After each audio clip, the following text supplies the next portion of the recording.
Seorang wanita sukses dipukuli suaminya di depan keluarga. Tapi yang membuat semua terdiam, bukan luka di wajahnya, tapi keputusan yang dia ambil setelah itu. Kenapa ia memaafkan pria yang menghancurkannya?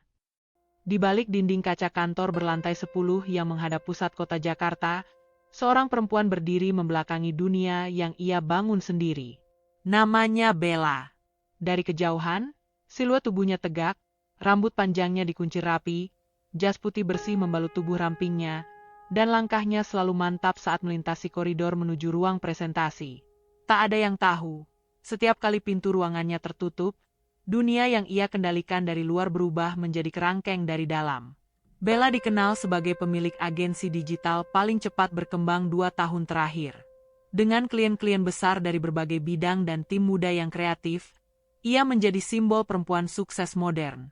Media sosial menampilkan wajahnya dengan senyum sempurna, menyampaikan motivasi kepada ribuan pengikut, memberi semangat hidup dan inspirasi. Tapi kamera tidak pernah menangkap apa yang terjadi ketika lampu dimatikan dan panggung pertunjukan selesai. Di rumahnya yang mewah di kawasan elit, Bella menjalani kehidupan yang jauh dari gemerlap. Amar, suaminya, adalah pria yang dulu dikenalnya sebagai pendengar yang baik dan pendukung terbesarnya. Mereka bertemu saat Bella masih mengembangkan startup kecil, dan Amar adalah salah satu dari sedikit orang yang percaya pada potensinya. Tapi seiring berjalannya waktu, Amar berubah. Ia tak lagi pria yang mengangkat semangat Bella, melainkan pria yang meruntuhkannya secara perlahan. Amar tidak membentak di awal. Ia memulainya dengan kritik-kritik halus yang membuat Bella mempertanyakan dirinya sendiri. "Kamu lebih sibuk dengan kerjaan daripada keluarga," katanya suatu malam saat Bella pulang terlambat dari pitching penting. Lalu komentar itu berubah menjadi sindiran. "Kalau kamu kehilangan satu klien, paling juga nggak ada yang peduli." Dan saat komentar itu tak cukup menyakitkan, Amar menggunakan diam sebagai hukuman. Hari-hari tanpa kata, malam-malam tanpa pelukan, dan pagi-pagi penuh tatapan kosong. Semua bermula dari tekanan yang tak terlihat. Amar kehilangan pekerjaannya setahun setelah pernikahan mereka. Bella, dengan segala empatinya, menanggung semua beban rumah tangga dan membiarkan Amar mengambil waktu untuk menata kembali hidup. Tapi waktu itu menjadi senjata yang membunuh diam-diam. Amar semakin tenggelam dalam kecemburuan dan rasa tidak berdaya. Dan yang menjadi sasaran kemarahannya adalah perempuan yang justru menghidupinya, Bella. Bella menyimpan semuanya sendiri. Ia tetap berangkat ke kantor dengan pakaian rapi, menyapa semua karyawannya dengan senyum hangat, dan memimpin rapat dengan ketegasan yang membuat investor tertarik. Tidak ada seorang pun di antara mereka yang tahu bahwa semalam sebelumnya, Bella menangis dalam diam di kamar mandi, menahan isak agar tidak terdengar.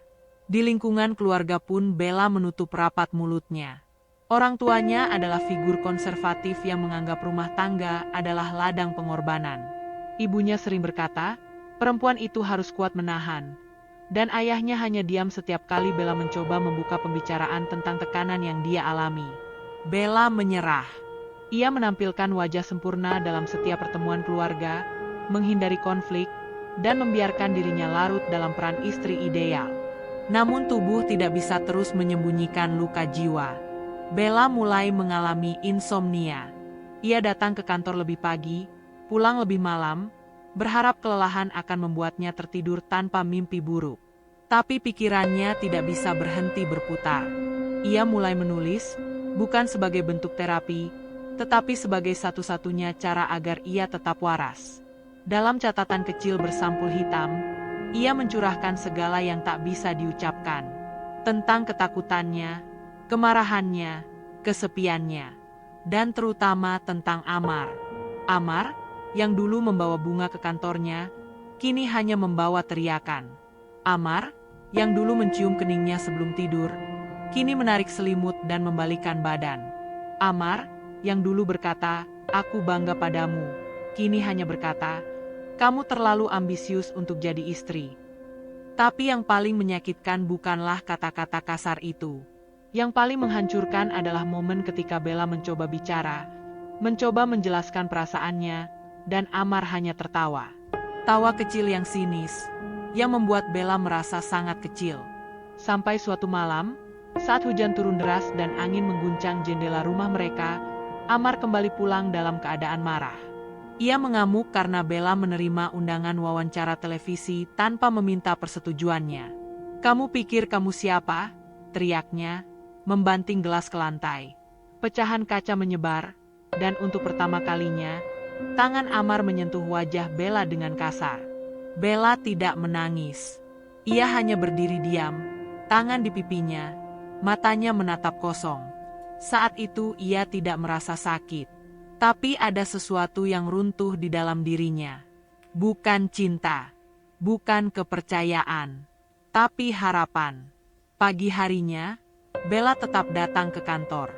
Wajahnya ditutupi make up lebih tebal dari biasanya. Ia tetap memimpin meeting mingguan, memberi semangat pada timnya, dan menyusun strategi kampanye digital terbaru untuk klien besar. Tapi dalam hatinya, sebuah keputusan mulai tumbuh. Ia tidak tahu bagaimana, atau kapan, atau dengan cara apa. Tapi satu hal pasti, ia tidak bisa lagi bertahan dalam topeng kebahagiaan yang memenjarakan dirinya. Hari itu, untuk pertama kalinya, Bella memotret wajahnya yang memar dan menyimpannya diam-diam di folder tersembunyi di ponselnya. Bukan untuk membalas, tapi untuk mengingat. Mengapa ia harus keluar? Mengapa semua ini harus berakhir? Dan mengapa ia layak untuk hidup yang lebih baik dari ini? Langit Jakarta begitu cerah pagi itu, seakan alam tak peduli pada luka yang tersembunyi di balik kerah baju seorang perempuan. Bella duduk di kursi pojok ruang kerjanya, menatap kosong layar laptop yang dipenuhi angka-angka kampanye digital. Suara keyboard mengetik cepat terdengar dari para staf di luar, tetapi dalam ruangannya, waktu seakan berhenti. Tangannya gemetar saat menyentuh cangkir kopi. Ia belum benar-benar bisa menelan kenyataan bahwa semalam, untuk pertama kalinya, Amar mengangkat tangan. Tapi bukan itu yang paling menghantuinya. Yang lebih menyakitkan adalah ia tidak terkejut. Seolah dirinya sudah lama tahu bahwa hari itu akan datang. Tanda-tandanya sudah muncul sejak lama. Semuanya hanya menunggu momen kecil untuk meledak. Dan semalam adalah ledakan itu. Di balik make up yang rapi dan bibir merah muda yang tak pernah pecah senyum, pipinya masih terasa perih. Bukan karena pukulan semata, tapi karena kenyataan bahwa ia membiarkan semua ini terjadi terlalu lama. Ia yang cerdas dalam bisnis, yang ahli dalam membaca tren, yang tahu kapan harus berinvestasi dan kapan harus mundur, justru gagal membaca retakan dalam hidupnya sendiri. Selama ini Bella hidup dengan satu prinsip, jika kamu bisa mengatur strategi, kamu bisa mengatur semuanya. Tapi kini ia sadar, rumah tangga bukanlah proyek yang bisa dimanipulasi dengan angka dan data. Cinta tidak bisa dipertahankan dengan deadline atau konten terjadwal. Dan luka tidak akan sembuh hanya dengan pura-pura bahagia. Hari itu, sepulang dari kantor, Bella masuk ke kamarnya dan mengunci pintu. Ia menghidupkan laptop, membuka folder bertajuk private, dan mulai menulis. Sejak malam sebelumnya, ia merasa perlu untuk menyusun semuanya dalam bentuk narasi. Bukan untuk publikasi, bukan untuk dilihat siapapun, tapi untuk dirinya sendiri. Sebuah bentuk perlawanan paling awal, menyuarakan luka yang tak bisa didengar siapapun. Namanya Amar. Suamiku. Pria yang dulu membuatku merasa berharga. Sekarang, membuatku merasa sampah. Ini bukan tentang satu tamparan, tapi tentang ratusan hari di mana aku tak lagi bisa mengenali diriku sendiri. Aku perempuan yang membangun agensi dari nol. Tapi hari ini, aku tak sanggup membangun keberanian untuk berkata, cukup. Tulisan itu mengalir, seperti sungai yang akhirnya menjebol bendungannya sendiri. Air mata Bella jatuh di atas keyboard, membasahi ujung jari yang terus menari di atas huruf-huruf. Setiap kalimat adalah luka yang dibuka paksa. Tapi setiap paragraf juga adalah pengakuan. Dan dari pengakuan, datanglah kekuatan. Dalam 2 jam, ia menulis lebih dari 10 halaman. Di akhir tulisan, ia menulis satu kalimat pendek, dengan huruf kapital. Aku akan keluar dari ini. Namun keyakinan tidak serta-merta mendatangkan keberanian. Keesokan harinya, Bella bangun dan kembali menjalani rutinitas seperti biasa. Ia tetap mengantar presentasi, tetap menandatangani kontrak baru, tetap menginspirasi puluhan ribu orang di Instagram dengan kutipan manis dan foto senyum cerah. Tidak ada yang berubah, setidaknya dari luar. Tapi di dalam, Bella mulai membangun perlawanan kecil. Ia mulai mengumpulkan bukti. Foto-foto luka yang tak terlihat, rekaman pertengkaran, bahkan tangkapan layar percakapan yang menunjukkan betapa Amar mempermalukannya. Ia menyimpan semuanya di harddisk terenkripsi, yang ia selipkan dalam laci terkunci di ruang kerjanya. Suatu malam, saat Amar tertidur karena mabuk, Bella masuk diam-diam ke ruang kerja suaminya. Ia menemukan dokumen keuangan tersembunyi yang menunjukkan bahwa Amar menyimpan sebagian besar aset atas nama orang lain. Uang dari hasil penjualan mobil kantor, properti yang dulu dibeli bersama, bahkan rekening bersama mereka kini hanya menyisakan saldo puluhan ribu rupiah. Sisanya, entah di mana. Saat itulah Bella mulai menyadari bahwa bukan hanya dirinya yang sedang dihancurkan. Amar telah merencanakan ini jauh lebih dalam dari sekadar ledakan emosi. Setelah malam itu, ketakutan Bella berubah menjadi amarah. Dan amarah itu bukan jenis yang membakar. Ia dingin, tajam, dan penuh perhitungan. Ia mulai merancang masa depan baru.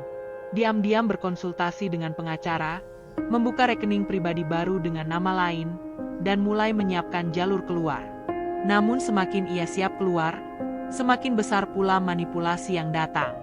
Amar mulai berubah, lebih lembut, lebih perhatian, seakan-akan menjadi suami sempurna dalam semalam. Ia membawakan bunga, menyiapkan makan malam, dan bahkan membelikan tas mewah yang dulu selalu ia sebut buang-buang uang. Di mata orang tua Bella, Amar terlihat berubah total. Saat mereka datang berkunjung, Amar menyambut dengan hangat, memijat bahu Bella di depan ibunya, dan mengatakan, "Aku bangga sama istriku, Ma. Dia perempuan luar biasa." Ibu Bella menepuk bahu menantunya, tersenyum haru. "Lihat kan, Bel. Suami kamu sayang banget." Dan saat itulah luka paling dalam kembali menganga. Luka yang tidak berasal dari pukulan, tapi dari pengkhianatan realitas. Dari orang-orang yang mencintainya tapi tak pernah benar-benar melihatnya. Pada titik itu, Bella tahu, luka yang tak terlihat lebih menyakitkan dari darah yang menetes. Dan peran yang terus ia mainkan sebagai istri sempurna bukan lagi bentuk cinta, tapi cara untuk mengubur dirinya sendiri hidup-hidup. Malam itu, di kamar yang remang, dengan suara detik jam dinding sebagai satu-satunya musik, Bella duduk di tepi ranjang, memandangi refleksi dirinya di cermin. Mata sembab, pipi pucat, bahu merunduk. Tapi dari balik kelelahannya, ada percikan kecil yang menyala. Api itu belum membesar, tapi cukup untuk menerangi satu langkah ke depan. Satu langkah menuju akhir dari semua kebohongan ini. Hari itu seharusnya menjadi perayaan. Amar mengusulkan makan malam sederhana di rumah untuk merayakan ulang tahun pernikahan mereka yang kelima. Undangan pun dikirim ke keluarga masing-masing, orang tua Bella, adik lelakinya, serta dua sepupu Amar yang selama ini selalu dekat. Bella sempat terkejut dengan ajakan itu. Sudah lama Amar tidak menunjukkan inisiatif untuk merayakan apapun. Tapi ia memilih diam. Di balik keraguan yang menggerogoti, ada harapan kecil bahwa mungkin Amar ingin berubah. Bella menyiapkan segalanya. Ia memesan catering terbaik, memesan dekorasi elegan bertema krem dan emas, dan bahkan mengenakan dress putih sederhana yang dulu ia kenakan saat bulan madu. Ia bahkan sempat mengirim broadcast ucapan di media sosial, menyisipkan foto-foto lama mereka berdua, mencoba menutupi luka dengan nostalgia. Seolah-olah semua bisa diperbaiki malam itu. Pukul 7 malam, para tamu mulai datang. Amar tampil dengan kemeja linen biru muda dan celana panjang abu, rambut disisir rapi, senyum selalu mengembang. Ia menyambut mertuanya dengan ramah, memeluk adik iparnya, dan membagikan tawa basa-basi seperti seorang menantu idaman. Tidak ada yang tahu bahwa sebelum itu, ia sempat memarahi Bella hanya karena salah tidak sesuai dengan yang ia minta. Makan malam berlangsung hangat. Gelas-gelas anggur beradu, candaan ringan dilontarkan, Dan sesekali Amar menggenggam tangan Bella seolah-olah semua baik-baik saja. Tapi Bella tahu, sentuhan itu bukanlah cinta. Itu kontrol. Ia mencoba tetap tenang, tersenyum sopan, meski hatinya terus-menerus waspada seperti seekor rusa yang terjebak dalam hutan penuh jerat. Namun momen kehancuran datang lebih cepat dari dugaan. Saat dessert disajikan, Amar mengangkat gelas untuk bersulang. Ia mulai berbicara tentang perjalanan rumah tangga mereka, tentang cinta yang tumbuh dari luka, dan perempuan hebat yang mendampingi setiap langkahnya. Semua orang bertepuk tangan, termasuk orang tua Bella yang terlihat terharu. Dan lalu Amar berkata dengan nada tinggi, "Dan tentu, istri saya pasti tahu kapan harus berhenti menuntut lebih." Seketika suasana menjadi dingin. Bella menoleh pelan, mencoba menangkap maksud kalimat itu. Tapi Amar menatapnya dengan senyum sinis, seolah-olah tengah mengirim pesan yang hanya mereka berdua pahami. "Bayangkan saja," lanjut Amar, "kita sudah punya semua ini, rumah, bisnis, nama. Tapi masih saja merasa kurang. Masih ingin tampil sendiri, diwawancara sendiri, seolah-olah keluarga ini bukan hasil kerja sama." Semua mata beralih ke Bella. Ibunya mulai berdeham, adiknya menunduk. Bella merasa darahnya naik ke kepala. Tapi ia memilih diam. Sampai Amar bangkit dari kursinya, berjalan pelan ke arah Bella, dan berdiri di belakangnya sambil berkata dengan nada pelan namun menyakitkan, "Kamu bukan siapa-siapa tanpa saya." Dan di depan semua orang, Amar mendorong bahu Bella hingga kursinya tergeser ke belakang. Suara kursi menggesek lantai, mengejutkan semua tamu. Tapi yang terjadi selanjutnya membuat semua membeku. Amar menampar Bella. Keras, lantang. Di depan mata orang tuanya, keluarganya, dan keluarganya sendiri. Ruangan terdiam. Tidak ada yang bersuara. Bella tidak menjerit. Ia hanya menoleh perlahan, menatap Amar dengan mata berkaca-kaca tapi tidak setetes pun air mata jatuh. Ia berdiri, membenarkan gaunnya, dan menatap ke sekeliling ruangan. Ibunya menatap lantai. Ayahnya pura-pura menyesap air putih. Adiknya diam membeku. Tidak satu pun dari mereka bergerak. Tidak satu pun berdiri membela. Dalam sunyi yang menggantung, Bella melangkah ke dalam kamar. Ia mengunci pintu, mengambil koper kecil, dan mulai memasukkan pakaian seadanya. Tangannya gemetar, tapi matanya tidak berkedip. Ia membuka laci, mengambil flash disk berisi salinan semua bukti, lalu menaruhnya di dalam rak. Setelah itu, ia berdiri di depan cermin. Wajahnya memerah di satu sisi, tapi sorot matanya tak pernah setajam malam itu. Amar mengetuk pintu keras-keras. "Bella, jangan bikin drama. Keluarga kita masih di luar." Tapi Bella tidak membuka. Ia hanya berkata lirih, cukup untuk dirinya sendiri. "Kalau ini yang kalian sebut keluarga, maka aku bukan bagian dari itu lagi." Beberapa menit kemudian, Bella keluar dari kamar, melewati semua tamu yang masih kaku membisu. Tak ada yang berani bicara. Tak ada yang mencoba menghentikannya. Ia melangkah keluar dari rumah itu, mengenakan jaket hitam di atas gaunnya, dan menghilang dalam malam. Bukan sebagai istri yang kalah, tapi sebagai perempuan yang akhirnya memilih dirinya sendiri. Pagi pertama setelah kepergiannya, Bella tidak terbangun di atas kasur mewah di rumah besar itu. Ia terbangun di sebuah kamar apartemen studio yang disewa atas nama sepupunya, Niken. Tempat sempit itu terasa lebih lapang daripada rumah sebelumnya, karena untuk pertama kalinya dalam waktu yang lama, ia bisa bernapas tanpa rasa takut. Rambutnya terurai acak-acakan, mata masih sembab, dan tubuhnya lelah secara total. Tapi pagi itu, Bella memulai langkah nyata. Ia membuka laptopnya, menyalakan email kerja seperti biasa, seolah-olah dunia luar tidak perlu tahu bahwa rumah tangganya baru saja meledak. Dan setelah secangkir kopi hitam yang terlalu pahit untuk disebut sarapan, ia mengetik satu kalimat pendek di kolom pesan ke pengacaranya. "Saya siap menggugat cerai." Kalimat itu terasa lebih berat dari seluruh beban kerja yang pernah ia tanggung sebagai pemilik agensi. tapi juga lebih jujur dari apapun yang pernah ia katakan selama 5 tahun terakhir. Ia tahu konsekuensinya tidak akan kecil. Amar bukan tipe pria yang menyerah begitu saja. Dan lebih dari itu, Amar tahu kelemahannya, keluarganya sendiri. Gugatan diajukan. Bella resmi mengambil langkah hukum. Ia membawa serta bukti-bukti, foto wajah lebam, rekaman suara bentakan, tangkapan layar isi pesan penuh caci maki, dan surat keterangan dari psikolog yang membuktikan tekanan mental yang ia alami. Proses berjalan cepat karena pengacaranya tahu persis medan yang akan mereka hadapi. Namun, tidak ada satupun proses hukum yang mampu meredam gejolak batin. Di minggu pertama setelah gugatan masuk, Amar memulai serangannya. Ia mengirim pesan panjang ke grup keluarga besar, memutarbalikkan fakta, menuduh Bella sebagai istri egois yang ingin meninggalkannya karena sudah merasa lebih sukses. Dalam pesan itu, Amar menyisipkan foto-foto mesra mereka dahulu, tangkapan layar obrolan singkat yang dipotong-potong, dan narasi manipulatif yang membuat Bella tampak seperti pelaku.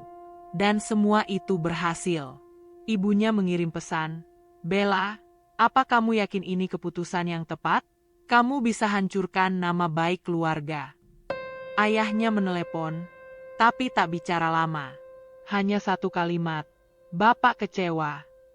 Adiknya, yang dulu menangis diam saat kejadian malam itu, tak lagi membalas pesannya. Bella duduk sendiri di kamar apartemen itu.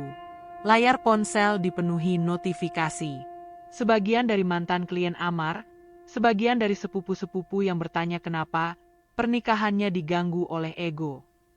Ia membaca semuanya dalam diam. Ada kemarahan, ada sakit, ada rasa tidak percaya. Tapi tidak ada air mata. Hari-hari berikutnya diisi dengan proses hukum dan persiapan pembuktian. Bella datang ke pengadilan dengan wajah tenang, mengenakan setelan kerja sederhana, rambut disanggul, dan raut yang tidak ingin dikasihani. Di sisi lain, Amar tampil bersih dan meyakinkan, menggandeng pengacara ternama, dan melempar senyum di depan wartawan yang mulai meliput kasus mereka. "Konflik rumah tangga biasa," kata Amar kepada media. "Kami hanya butuh waktu dan pengertian." Bella tidak menjawab. Ia tidak mengeluarkan pernyataan apapun. Baginya, ini bukan tentang opini publik. Ini tentang menyelamatkan dirinya sendiri. Namun tekanan terus datang. Amar melayangkan gugatan balik, menuduh Bella memfitnah, mencemarkan nama baik, bahkan menuduhnya telah berselingkuh dengan rekan bisnis. Tuduhan itu mengada-ada, tetapi cukup untuk membuat media ikut menggiring opini.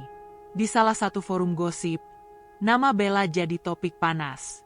Banyak yang tidak percaya bahwa perempuan secantik dan sukses itu bisa jadi korban. Beberapa klien mulai membatalkan kerjasama. Beberapa sponsor memutuskan untuk menarik diri dari kampanye agensi. Performa bisnis menurun. Tim internal mulai gelisah. Tapi Bella tetap tenang di depan mereka. Fokus pada pekerjaan. Jangan terpengaruh rumor. "Aku akan selesaikan ini." Di balik layar, ia jatuh berkali-kali. Setiap malam pulang ke apartemen yang sunyi, ia menyalakan lilin kecil dan menulis ulang semua peristiwa hari itu dalam jurnalnya. Setiap detail, setiap penghinaan baru, setiap pengkhianatan yang muncul. Ia tidak ingin melupakannya. Ia ingin mencatat semuanya, karena ini bukan akhir. Ini awal perjuangan. Suatu malam, saat membuka laptop untuk mencari dokumen pembagian aset, ia menemukan email otomatis dari sistem keuangan agensinya. Ada aktivitas mencurigakan, pemindahan dana dalam jumlah besar dari salah satu cabang perusahaan. Setelah ditelusuri, ternyata Amar pernah memegang akses ke sistem itu, dan sekarang mencoba menyedot sebagian keuntungan bulanan ke rekening yang tak dikenal. Bella marah, tapi ia tidak meledak. Ia menyimpan semuanya sebagai bukti tambahan. Amar tidak hanya ingin mengakhiri hubungan. Ia ingin menghancurkan seluruh hidup yang Bella bangun. Tapi Bella sadar, yang sedang ia lawan bukan hanya satu pria, tapi sistem, budaya, keluarga, dan luka lama yang tertanam sejak ia masih kecil, bahwa perempuan harus menahan, harus patuh, harus mengalah. Hari-hari di pengadilan terus berjalan. Beberapa saksi sudah dipanggil. Bella tetap tegar. Namun di tengah semua itu, diam-diam ada satu orang yang selalu hadir di bangku belakang ruang sidang. Perempuan tua dengan kerudung abu-abu dan tas kecil di pangkuan. Ia tak pernah bicara, tapi sorot matanya menunjukkan simpati tulus. Pada sidang ketiga, perempuan itu menyelipkan sepucuk surat ke tangan Bella saat ia lewat. "Saya pernah seperti kamu, Nak. Saya tidak pernah menggugat, dan saya menyesal seumur hidup." Surat itu tidak bertanda nama, tapi cukup membuat Bella tahu bahwa ia tidak sendiri. Dan ia semakin yakin, jalan yang ia pilih ini benar. Asa. Bella duduk di depan meja kayu besar di ruang kerja barunya, sebuah ruangan kecil yang ia sewa di gedung coworking di sudut Jakarta Selatan. Tidak lagi di lantai 10 dengan pemandangan kota. Tidak lagi dengan sofa mahal atau tanaman hias yang dirawat oleh resepsionis pribadi. Tapi disinilah, justru, ia merasa paling bebas. Tangan kirinya menopang dagu, sementara tangan kanannya menggulir pelan file folder berisi dokumen perusahaan yang sedang ia bongkar satu persatu. Ia sedang menelusuri catatan aliran dana yang hilang dari agensi perusahaannya. Perusahaan yang ia rintis sendiri, yang ia bangun dari kamar kos, dengan hanya satu laptop dan mimpi sederhana, agar perempuan bisa punya tempat berdaya di dunia digital. Amar dulu datang sebagai teman, lalu menjadi kekasih, lalu suami. Ia membantu membentuk jaringan awal, menjadi figur supportive husband dalam banyak wawancara media. Tapi hari ini Bella melihat semuanya dengan kacamata baru. Semua yang Amar miliki, akses, reputasi, bahkan kekayaan, datang dari sumbangan tangan-tangan Bella. Ia yang menyusun strategi, ia yang mencari investor, ia yang membangun tim. Amar hanya berdiri di sisinya, dan sekarang berdiri melawannya. Dari laporan keuangan yang ia kumpulkan, Bella menyadari bahwa lebih dari setengah aset perusahaan telah dialihkan ke rekening atas nama Amar atau orang-orang terdekatnya. Beberapa properti yang awalnya dibeli atas nama bersama telah diganti sertifikatnya secara sepihak. Bahkan, satu klien terbesar agensinya, perusahaan kosmetik nasional, berpindah kontrak ke agensi kecil yang baru berdiri, dan setelah ditelusuri, agensi itu didirikan Amar lewat orang kepercayaannya. Seketika, bukan hanya amarah yang meluap, tapi rasa jijik. Jijik pada dirinya sendiri karena pernah begitu percaya. Jijik karena ia pernah mencintai pria yang secara sistematis merampas semua yang ia bangun. Malam itu, Bella membuka satu folder lama dalam laptopnya. Folder itu bertuliskan, Rencana 5 tahun pertama. Isinya penuh dengan slide presentasi, tabel, dan catatan strategi bisnis yang ia buat sejak awal. Semuanya atas nama dirinya sendiri. Di halaman pertama, ada satu kalimat yang dulu menjadi visinya. Perempuan bisa menciptakan ekosistem, dan tidak butuh validasi siapapun untuk mengukuhkan kekuatannya. Bella menangis, bukan karena sedih, tapi karena ia telah lama melupakan siapa dirinya. Ia telah terlalu lama sibuk menjadi istri yang baik, perempuan yang kompromis, pemimpin yang rendah hati, hingga ia mengorbankan haknya sendiri untuk berdiri penuh sebagai pencipta. Dan Amar tahu titik lemahnya, rasa ingin damai. Amar menggunakannya sebagai celah untuk mengambil segalanya, satu persatu. Hari-hari berikutnya, Bella mempercepat langkahnya. Ia mulai mengatur ulang sistem keuangan agensinya. Ia menyingkirkan semua orang yang memiliki keterkaitan dengan Amar. Beberapa tim resign, tapi sebagian besar justru tetap tinggal. Mereka tahu siapa yang sesungguhnya menjadi fondasi perusahaan itu. "Kalau Mbak keluar, kita juga keluar," kata Shena, salah satu tim senior yang sudah bersama Bella sejak awal. Bella hanya mengangguk, mencoba menahan haru. Di tengah pergolakan itu, Bella bertemu dengan seorang akuntan forensik yang pernah menangani kasus serupa. Bersama-sama, mereka mengumpulkan semua bukti manipulasi finansial yang dilakukan Amar. Jumlah kerugian ditaksir ratusan juta rupiah, belum termasuk potensi hilangnya nilai brand yang selama ini diasosiasikan dengan nama mereka berdua. Dan semua itu akan dibawa ke pengadilan. Sementara itu, tekanan publik belum berhenti. Amar, lewat media dan akun media sosialnya, terus membangun narasi bahwa dirinya adalah korban pengkhianatan istri ambisius. Beberapa influencer yang dulu dekat dengan mereka mulai angkat suara, menyampaikan pendapat pribadi yang menuduh Bella terlalu dominan. Namun Bella tidak membalas satupun. Ia membiarkan semuanya bicara. Karena ia tahu, yang benar tidak butuh teriak. Hari penentuan gugatan pembagian aset semakin dekat. Di balik jas formalnya, Bella menyelipkan satu lembar foto kecil. Dirinya dan Amar di awal pernikahan, berdiri di depan ruko kecil, tersenyum lebar, penuh harapan. Foto itu bukan kenangan manis.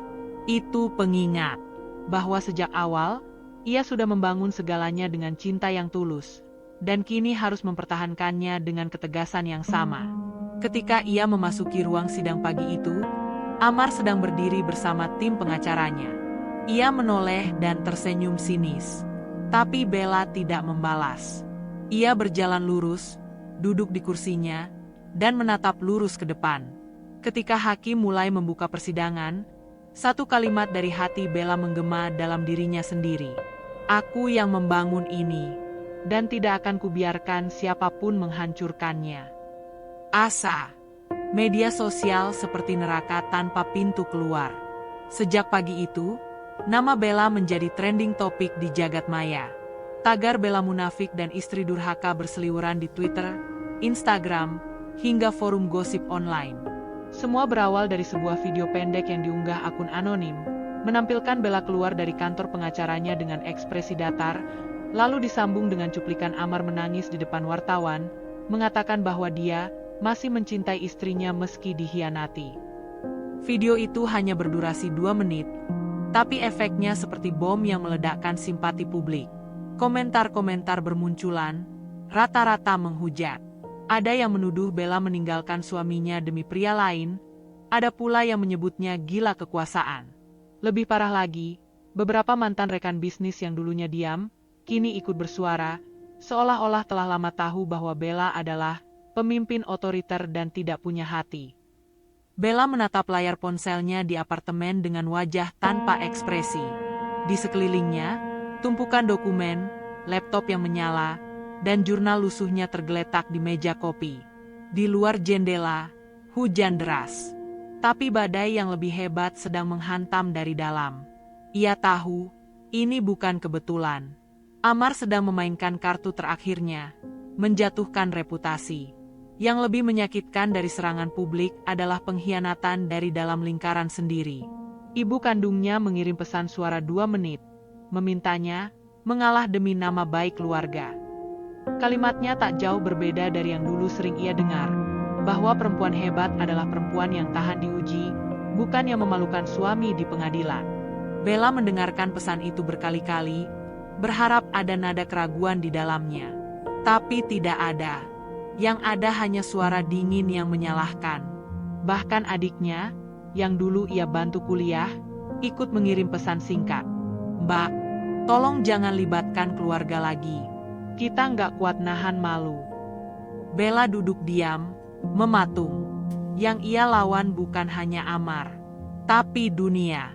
Beberapa hari kemudian, kantor agensinya mulai didatangi wartawan. Ada yang berdiri di depan lift, ada yang menyamar sebagai klien potensial. Timnya mulai gelisah. Beberapa staf mulai mengundurkan diri diam-diam. Mereka takut. Takut reputasi Bella akan menyeret karir mereka ikut hancur. Bella tidak menyalahkan mereka.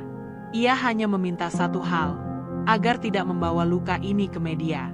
Aku tidak butuh dibela. Aku hanya ingin kebenaran menang dengan caranya sendiri. Namun ketika satu persatu fakta mulai dimanipulasi, Bella tahu ia harus melakukan sesuatu. Ia menemui pengacaranya dan tim dokumentasi pribadi. Bersama mereka, Bella menyiapkan sebuah timeline detail, dari awal kekerasan, laporan finansial yang menunjukkan penggelapan dana oleh Amar, hingga hasil asesmen psikologis yang menunjukkan dampak traumatis dari pernikahan mereka. Semua disusun rapi, dikurasi, dan dikompilasi menjadi satu dokumen bernama Dosier Bella. Namun saat hendak membawa dokumen itu sebagai bukti tambahan ke persidangan, kejadian tak terduga muncul. Amar melayangkan laporan balik, tuduhan pencemaran nama baik. Tak hanya itu, ia menggugat balik 70% aset agensi Bella dengan dalih kontribusi, psikologis dan moral, sebagai suami. Gugatan itu membuat persidangan semakin rumit. Hakim pun memutuskan untuk membuka sidang tambahan. Disinilah Bella menyadari bahwa Amar benar-benar sedang menyusun jebakan hukum untuk menjatuhkannya total. Puncaknya, Amar membawa saksi kejutan dalam sidang. Seorang mantan staf yang menyatakan pernah melihat Bella memaki suaminya di kantor. Padahal staf itu sudah dipecat 2 tahun lalu karena pelanggaran etika kerja. Tapi pengacara Amar memelintir narasi dengan sangat apik, dan untuk sesaat, opini ruang sidang berpihak pada Amar. Bella duduk mematung, menatap meja. Tangannya mengepal di bawah rok. Matanya tak berkedip, tapi hatinya seperti dikerat pelan-pelan. Namun hari itu juga, satu kabar penting datang dari asistennya, Shena. "Bab, aku nemu file lama di drive server. Passwordnya sempat Amar ganti, tapi it berhasil buka. Ada rekaman meeting tahun lalu." Amar bilang ke seseorang lewat call, bahwa dia cuma butuh waktu buat ambil semuanya dari Mbak. Bella membeku. Shena lalu memberikan file audio berdurasi 5 menit itu. Suara Amar terdengar jelas, tanpa sadar ia sedang direkam. "Gue nggak peduli dia yang bikin semua ini. Yang penting semua aset atas nama gue. Dia bisa pergi kapan aja, asal nggak bawa apapun." Rekaman itu jadi titik balik. Untuk pertama kalinya, Bella punya bukti kuat, bukan hanya tentang kekerasan fisik, tapi soal niat jahat yang direncanakan. Di malam yang dingin itu, Bella duduk sendirian di balkon apartemen. Rambutnya dikuncir seadanya, tangan memegang ponsel berisi rekaman itu, dan di sebelahnya, tumpukan dosir Bella yang siap dibawa ke meja hakim. Hujan turun, tapi kali ini ia tidak merasa becek atau terjebak. Ia merasa siap. Dalam jurnalnya, ia menulis satu kalimat pendek. Kebenaran mungkin kalah di awal, tapi tidak akan pernah tinggal diam. Asa. Ruang sidang hari itu terasa lebih dingin dari biasanya. Meski pendingin ruangan menyala seperti biasa, Bella merasakan hawa asing merayap ke tulang belakangnya. Kali ini bukan karena gugup atau takut, tapi karena ia tahu, ini adalah permainan terakhir. Dan dalam permainan ini, tidak ada ruang untuk kompromi. Bersama pengacaranya, Bella membawa dosir Bella dan rekaman suara Amar sebagai bukti sah. Ketika rekaman itu diputar di hadapan hakim, pengunjung sidang, dan media yang hadir, suasana berubah drastis. Suara Amar terdengar jelas, penuh kalkulasi dan dingin. Dia pikir dia bisa pergi seenaknya? "Gue cuma butuh dia nulis surat pengunduran diri dari agensi. Sisanya, semua aset bisa gue klaim." Pasti bisa. Keluarganya gampang dimainin. Kalimat terakhir itu menusuk seperti belati di dada Bella. Ia sudah tahu bahwa Amar memanipulasi keadaan. Tapi mendengar sendiri suaminya merencanakan penghancurannya, menggunakan kelemahan emosional Bella sebagai alat itu terasa seperti ditikam 2 kali. Publik pun mulai bergeser. Artikel-artikel yang sebelumnya menyerangnya, kini mulai mengangkat narasi baru. Rekaman membongkar rencana Amar. Suami Bella diduga manipulatif. Kebenaran akhirnya terungkap. Meski belum bisa memulihkan reputasinya sepenuhnya, setidaknya dunia mulai membuka mata. Namun di balik kemenangan kecil itu, Bella menemukan sesuatu yang tak pernah ia duga. Di antara tumpukan dokumen lama yang dikirim pengacaranya dari rumah lama, ada satu kotak kecil berisi surat-surat tulisan tangan. Puluhan lembar kertas, beberapa telah menguning, disimpan dalam map plastik bening, bertuliskan, "Untuk Bella, kalau aku nggak bisa bicara lagi." Bella membukanya dengan jari gemetar. Di lembar pertama, Amar menulis, "Bella, aku nggak tahu apakah surat ini bakal kamu baca dalam keadaan kita yang baik, atau malah ketika kamu sedang membenciku habis-habisan. Tapi aku harus tulis ini, karena aku nggak pernah bisa ngomong langsung ke kamu." Surat-surat itu bercerita tentang ketakutan Amar. Ketakutan kehilangan harga dirinya sebagai pria ketika Bella menjadi sosok yang lebih sukses. Tentang masa kecilnya yang tumbuh di bawah bayang-bayang ayah yang kasar dan ibu yang selalu diam. Tentang rasa tidak aman yang mengubahnya jadi monster. Aku tahu aku menyakitimu. Dan aku benci diri sendiri karena itu. Tapi aku juga takut kamu akan meninggalkanku dan dunia akan tahu aku cuma bayang-bayangmu. Jadi aku memilih menyakitimu lebih dulu. Biar kamu yang kalah. Supaya aku bisa merasa menang walaupun aku tahu. Itu salah. Bella menutup surat itu. Tangannya menutupi wajahnya. Dadanya bergetar pelan. Ini bukan permintaan maaf. Bukan pula pembenaran. Tapi sebuah pengakuan manusia yang remuk dari dalam. Dan disitulah dilema itu dimulai. Bella duduk di hadapan cermin malam itu. Wajahnya tak lagi dihiasi make up. Rambutnya dibiarkan jatuh di bahu. Ia menatap dirinya sendiri dan bertanya, kalau seseorang yang menyakitimu ternyata juga terluka, apa kamu tetap bisa membencinya sepenuhnya? Pagi berikutnya, ia memutuskan menemui Amar. Bukan untuk berdamai, bukan pula untuk kembali, tapi untuk menatapnya sekali lagi dan memastikan, keputusan ini bukan dilandasi dendam, melainkan kesadaran penuh. Pertemuan mereka berlangsung di ruang mediasi. Amar datang lebih dulu. Ia tampak lebih kurus. Matanya sembab. Wajahnya tidak lagi penuh percaya diri. Ia hanya menatap meja di depannya. Tak berani menatap Bella. Bella duduk perlahan, membuka map berisi surat-surat tulisan tangan Amar. Aku baca semua ini, katanya pelan. Amar mendongak. Matanya penuh harap. Aku bisa memahami kenapa kamu jadi seperti itu. Tapi itu tidak membenarkan apa yang kamu lakukan. Amar mengangguk pelan. Aku tahu. Bella menghela napas panjang. Aku datang bukan untuk balas dendam. Tapi aku juga nggak akan kembali. Luka ini bukan cuma tentang aku. Tapi tentang perempuan lain yang juga bertahan dalam hubungan seperti ini. Karena takut, karena keluarga, karena dunia. Amar meneteskan air mata. Aku cuma mau minta maaf, Bel, untuk semuanya. Bella tidak menjawab. Ia hanya berdiri, melipat kembali surat-surat itu, dan berkata, aku memaafkanmu, tapi bukan untuk kembali. Aku memaafkanmu, supaya aku bisa bebas. Dan ia pergi, tanpa menoleh ke belakang. Asa. Hari-hari setelah pertemuan mediasi itu berjalan lambat, nyaris beku.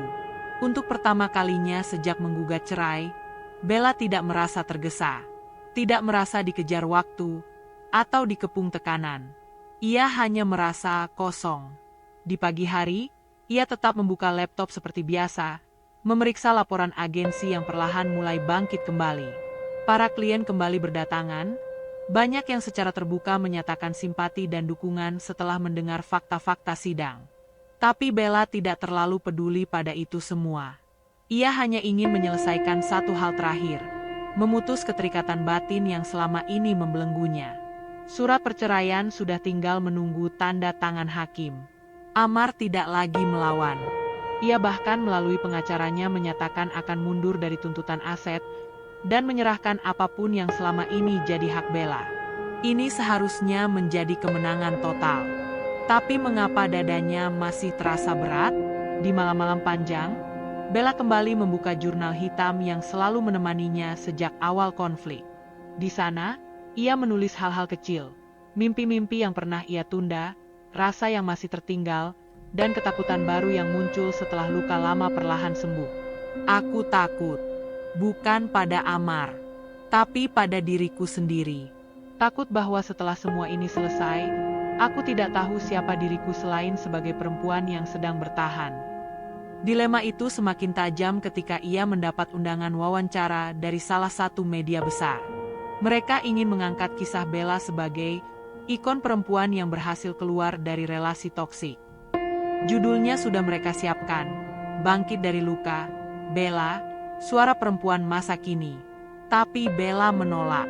Ia tidak ingin menjadi simbol perlawanan. Ia tidak ingin dikenang hanya karena berhasil keluar dari pernikahan penuh kekerasan. Ia ingin dikenang karena berhasil membangun hidup yang sehat, utuh, dan jujur. Di tengah gejolak itu, Bella mendatangi psikolog yang dulu membantunya di awal proses. Seorang perempuan parubaya dengan suara lembut dan mata penuh pengertian. "Apa kamu merasa marah karena semua ini terjadi?" tanya sang psikolog. "Aku tidak marah. Aku sedih.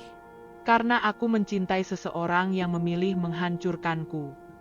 Dan kamu masih mencintainya." Bella terdiam lama. "Aku tidak tahu," katanya lirih. "Mungkin aku mencintai versi Amar yang dulu. Atau mungkin, aku hanya mencintai harapan yang kubuat sendiri." Pertemuan itu menjadi titik balik. Bella mulai memahami bahwa dilema yang ia hadapi bukan tentang memberi Amar kesempatan kedua atau tidak, tapi tentang menerima bahwa seseorang bisa berubah. Namun tidak semua perubahan harus berarti rekonsiliasi. Ia mulai menulis surat untuk dirinya sendiri, sebuah surat pelepasan.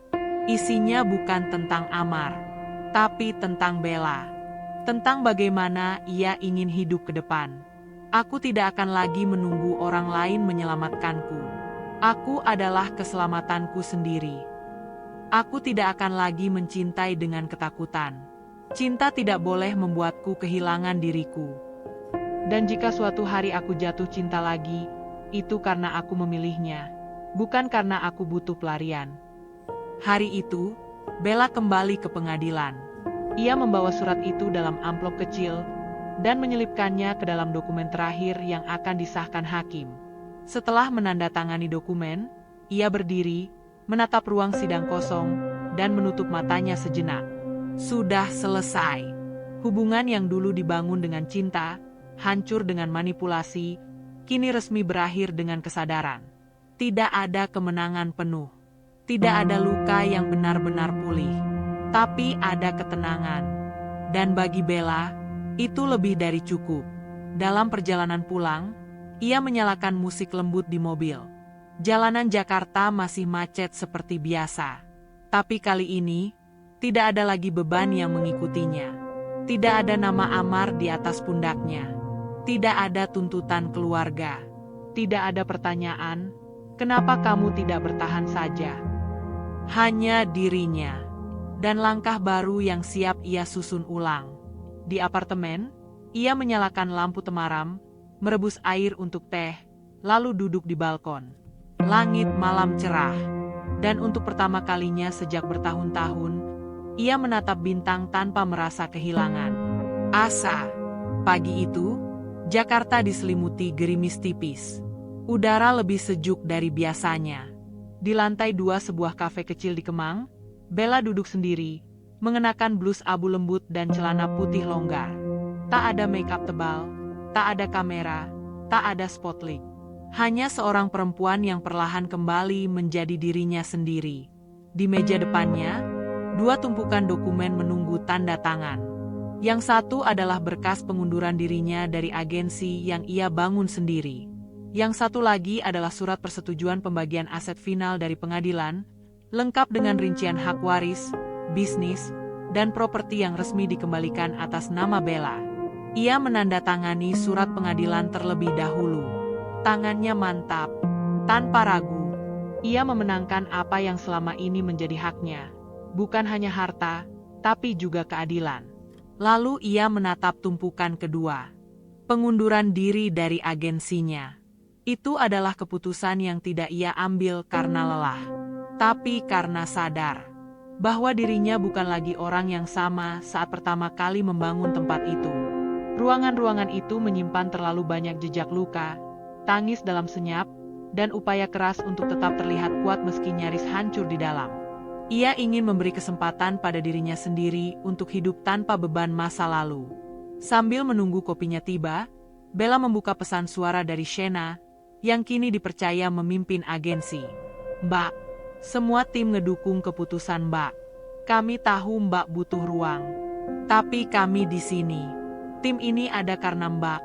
Dan kami akan terus jaga yang Mbak bangun. Selalu." Bella tersenyum.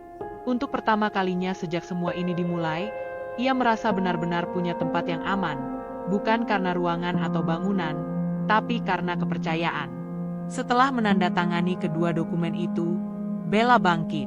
Ia melangkah keluar kafe dan menatap langit yang mulai cerah.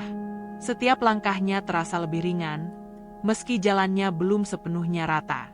Tapi ia tak lagi takut, karena langkah ini adalah pilihannya sendiri. Ia memutuskan untuk vakum sementara dari dunia bisnis. Ia mulai mengambil kelas seni lukis, sebuah hobi lama yang dulu ditinggalkan saat sibuk membangun karir dan pernikahan. Di ruang seni sederhana, tangannya menggambar bebas. Bukan untuk dijual, bukan untuk dipuji, tapi untuk sembuh. Di sisi lain, ia mulai menjadi mentor di komunitas perempuan penyintas kekerasan rumah tangga. Tidak dengan judul besar. Ia datang sebagai Mbak Bella yang duduk di tengah lingkaran dan mendengarkan.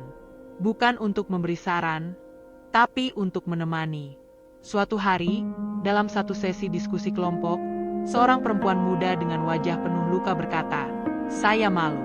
Saya bodoh. Saya bertahan terlalu lama." Bella merespons pelan, "Bukan bodoh. Kamu hanya mencintai seseorang yang salah. Dan itu bukan kesalahanmu." Kalimat itu terpantul kembali ke dalam dirinya sendiri. Dan ia sadar, ia sudah memaafkan dirinya. Bukan hanya memaafkan Amar, bukan hanya memaafkan keluarganya, tapi juga memaafkan diri yang dulu tidak bisa berkata, tidak, yang bertahan terlalu lama, dan yang sempat kehilangan arah. Di rumah barunya, sebuah apartemen kecil di Cilandak, Bella mulai menanam tanaman. Satu pot kecil berisi mawar putih ia rawat setiap pagi. Baginya, itu simbol. Mawar itu tidak tumbuh di rumah besar, tidak dikelilingi pagar tinggi atau pelataran luas.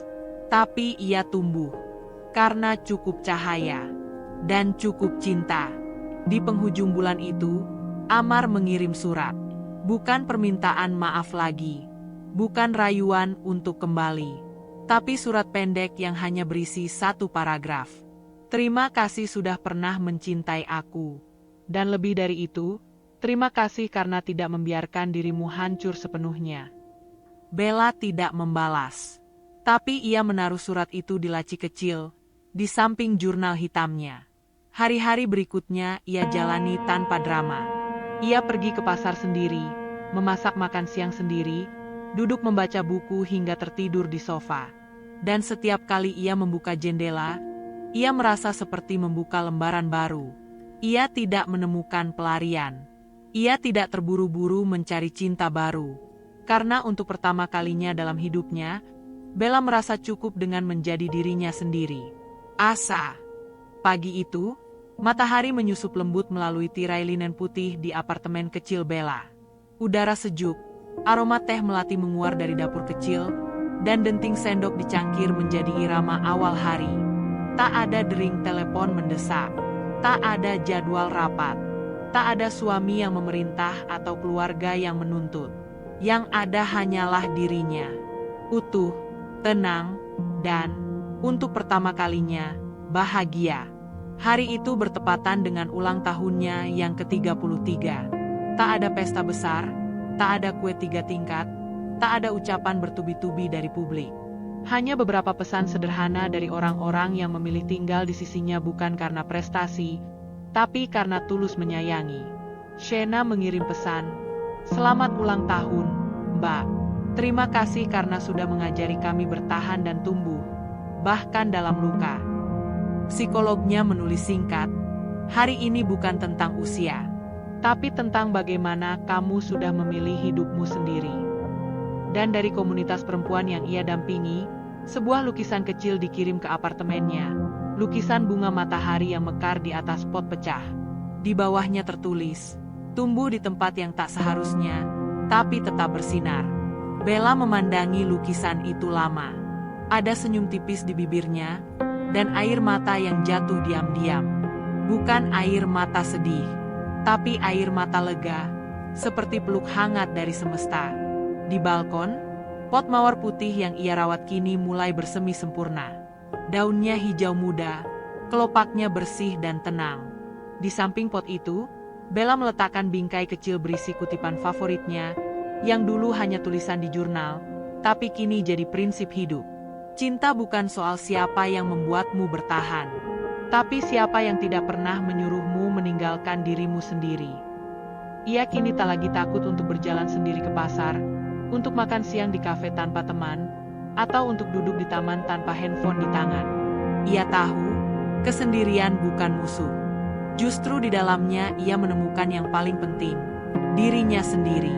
Ia mulai mengisi hari-harinya dengan hal-hal yang ia tunda bertahun-tahun.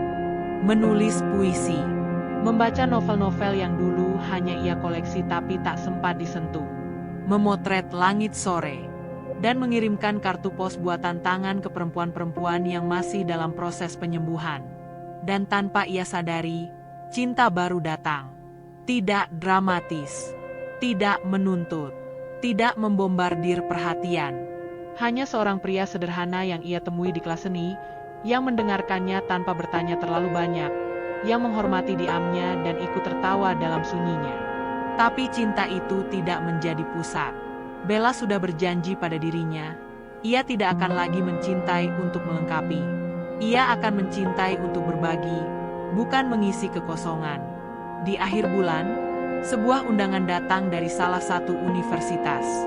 Mereka meminta Bella menjadi pembicara tamu dalam seminar kepemimpinan perempuan dan pemulihan diri. Awalnya ia ragu, tapi akhirnya ia datang. Bukan sebagai tokoh inspiratif, tapi sebagai seseorang yang pernah hancur dan membangun ulang dirinya, bukan untuk orang lain, tapi untuk dirinya sendiri. Di atas panggung, ia tidak bicara soal amar, soal sidang, atau soal harta. Ia hanya berkata, yang terberat dari jadi perempuan bukanlah tekanan dari luar, tapi suara dalam diri yang terus bilang, kamu harus kuat, harus bertahan. Saya ingin kita mengubah suara itu. Bukan lagi harus bertahan, tapi boleh memilih. Kita boleh memilih keluar. Kita boleh memilih diri kita sendiri. Tepuk tangan menggema, bukan karena dramanya, tapi karena kebenarannya. Hari itu, saat pulang ke apartemennya, Bella memandangi cermin besar di ruang tamu. Ia menatap perempuan di depannya, dan akhirnya bisa berkata, aku bangga padamu. Tak perlu validasi dari siapapun, tak perlu cinta dari yang menyakitinya. Karena kini ia tahu, cinta sejati yang paling berharga adalah cinta yang akhirnya ia temukan pada dirinya sendiri.